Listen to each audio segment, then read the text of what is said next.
বাঙালি খানায় সবাইকে স্বাগত জানাই।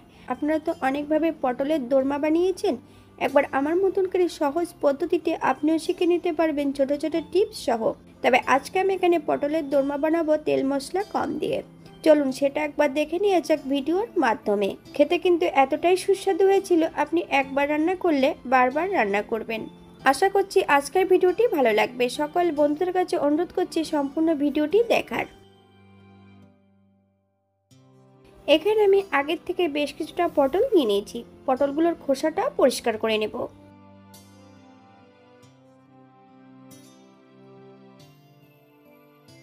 পটলগুলোর খোসা পরিষ্কার করে মাঝখান থেকে দানাগুলো বের করে নিয়েছি। বেশ পরিষ্কার জল দিয়ে ধুয়ে রেখেছি।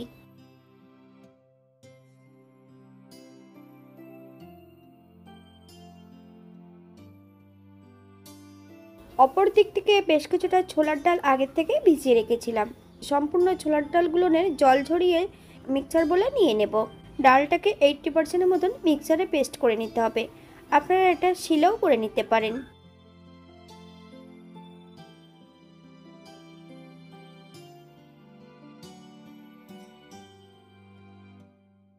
অপর দিক থেকে একটা কড়াইতে বেশ কিছুটা সাদা তেল অ্যাড করেছি।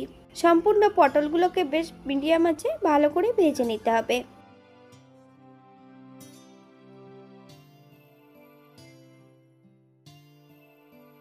এখানে যে আমি চিংড়ি মাছগুলো রেখেছি তার অর্ধেকটা চিংড়ি মাছ আমি ডালের মধ্যে দিয়ে পেস্ট করে নেব।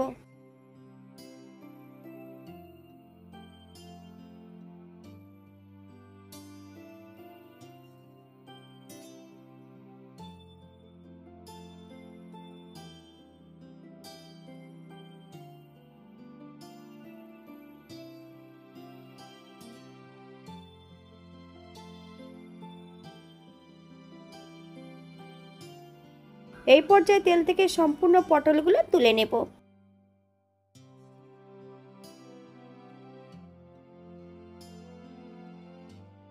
একই তেলে পুরটাও বানিয়ে নেব। মিডিয়াম সাইজের একটা পেঁয়াজ, 1 চামচ রসুন বাটা। পেঁয়াজ রসুন থেকে যতক্ষণ কাঁচা গন্ধ ছাড়ছে ততক্ষণ বেশ ভালো করে ভেজে নিতে হবে।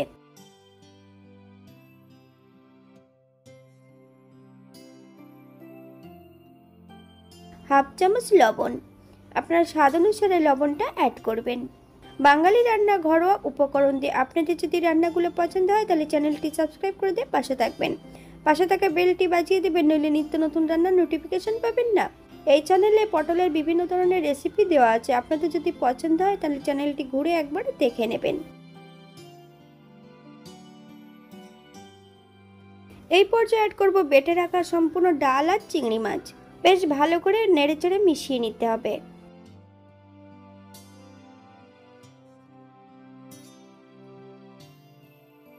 সম্পূর্ণ গোটা চিংড়ি মাছগুলো এই পর্যায়ে অ্যাড করে দেব।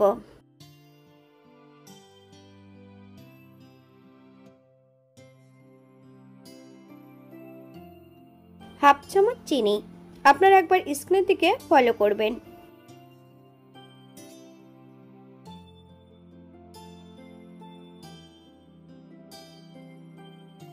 এই পর্যায়ে অ্যাড করব 1 চামচ ঘি।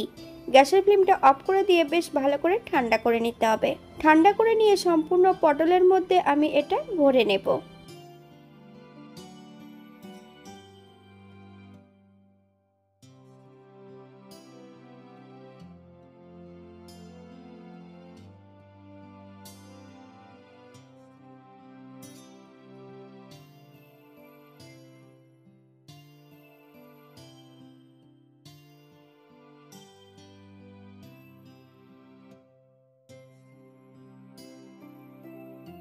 গ্রেভি করার জন্য আগের থেকে আমি মশলা তৈরি করে নিয়েছি। আদা, জিরে, ধনে, শুকনো লঙ্কা একই সঙ্গে বেটে নিয়েছি। বেশ কিছুটা কাজু বাদাম, 1 চামচ পোস্ত বেশ মিহি করে বেটে নিয়েছি।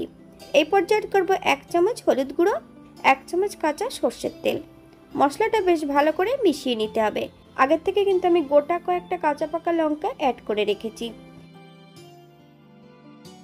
কড়াইতে বেশ কিছুটা সর্ষের তেল অ্যাড করব। তেল গরম হওয়া পর্যন্ত অপেক্ষা করতে হবে।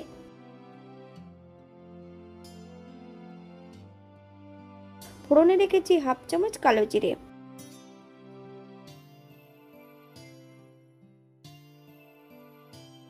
হাফ চামচ লবণ, 1 চামচ রসুন বাটা অ্যাড করব। রসুন থেকে যতক্ষণ কাঁচা গন্ধ বেরোচ্ছে ততক্ষণ বেশ ভালো করে ভেজে নিতে হবে।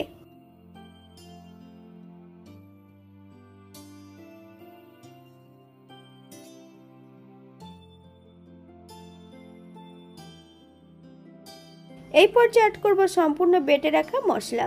মিডিয়াম আঁচে মশলাটা বেশ ভালো করে ভেজে নিতে হবে।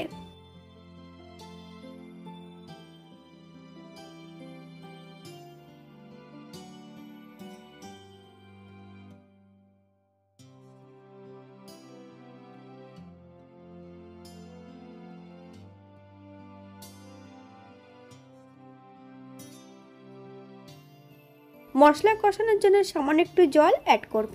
মশলা থেকে যতক্ষণ তেল না ছাড়ছে ততক্ষণ বেশ ভালো করে মশলাটা কষিয়ে নিতে হবে।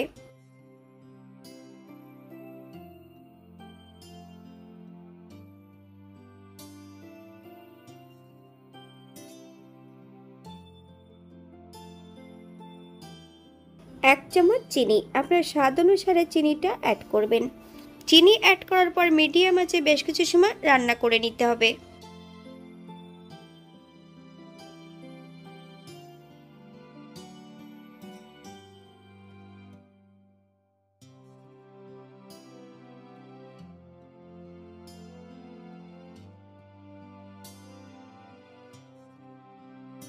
মশলা থেকে তেল ছেড়ে দিয়েছে।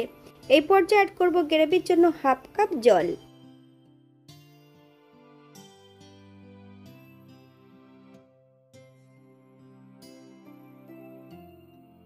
হাফ কাপ নারকেলের দুধ। নারকেলের দুধ যখন অ্যাড করবেন গ্যাসের ফ্লেমটা কিন্তু একদম লোতে রেখে 5 থেকে 7 মিনিট রান্না করে নেব।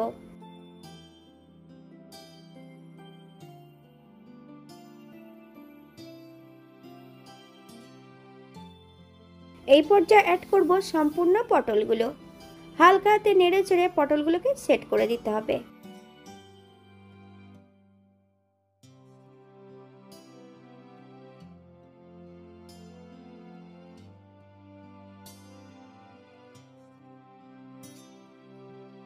তিন থেকে 4 মিনিটের মতো মিডিয়াম আঁচে ঢাকা দিয়ে রেখে দেব।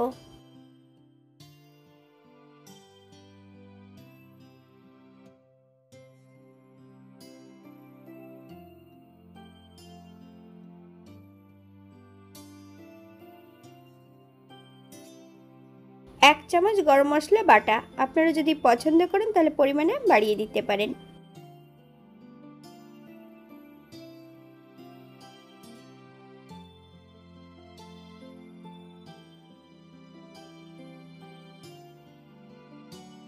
এক চামচ ঘি, আপনারা যদি ধনেপাতা কুচি পছন্দ করেন তাহলে এই পর্যায়ে অ্যাড করতে পারেন। গ্যাসের ফ্লেমটা অফ করে দিয়ে 5 মিনিটের জন্য স্ট্যান্ডিং টাইম দেব, তারপর সার্ভ করব।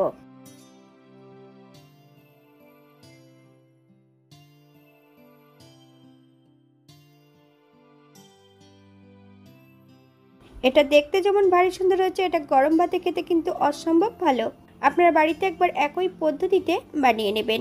আমি এখানে যে মশলাগুলো ব্যবহার করেছি আপনারা এর থেকে কম বেশি ব্যবহার করতে পারেন।